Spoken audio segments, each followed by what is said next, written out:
আজকে তোমাদের সাথে এমন একটি রেসিপি শেয়ার করব যেটি দেখলে সবার জিভে জল চলে আসবে। তো এই রেসিপিটার নাম আমের টক বা আমের কাজি, যেটাই হোক। আমি এটা নিউজ ফিডে স্ক্রল করতে করতে আমার সামনে একটা ভিডিও আসে, তো এটা দেখে আমার খুব খাওয়ার ক্র্যাভিং হয়।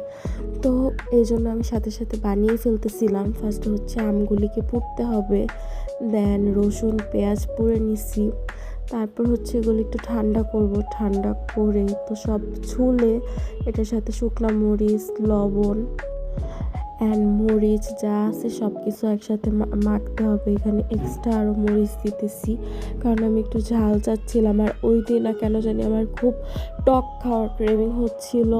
প্লাস এই রেসিপিটা আমার চোখের সামনে আসলো। এটা কিন্তু আমাদের বাসায় এর আগে কখনো কেউ করে নাই। আমি ওই দিন নিউজ ফিড দেখে তারপর ফার্স্ট টাইমের মতো ট্রাই করছি।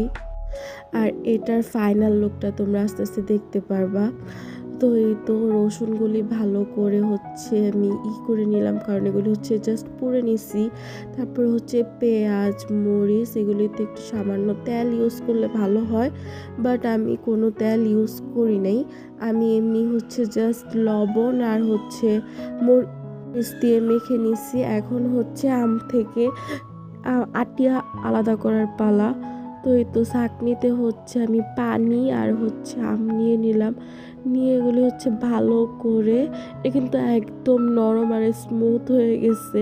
তোমরা কিন্তু এভাবে শরবতও তৈরি করতে পারবা, মানে কাঁচা আমের শরবত যেটা।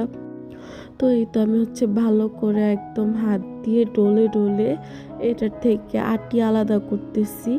জাস্ট এটা একদম এরকম হয়ে যাবে পাতলা।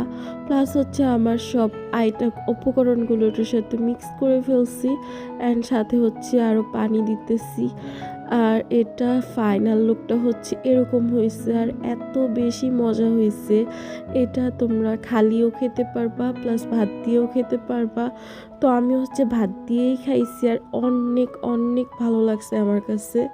তো তোমরা চাইলে রেসিপিটা শেয়ার করতে পারো, অ্যান্ড তোমরা এটা বানিয়ে খেয়ে দেখতে পারো যদি তোমরা টক লাভার হও। আর আমার কাছে কিন্তু এটা খেতে খুবই ভালো লাগছে। ইভেন আমাদের বাসার সবাই এটা খেয়েছে, তাদের কাছে অনেক ভালো লাগছে। আর তোমরা যদি কেউ আমার ভিডিও দেখে এই রেসিপিটা বানিয়ে থাকো, তাহলে অবশ্যই আমাকে কমেন্ট করে জানাবে। তো tata, bye bye, take care, আল্লাহ।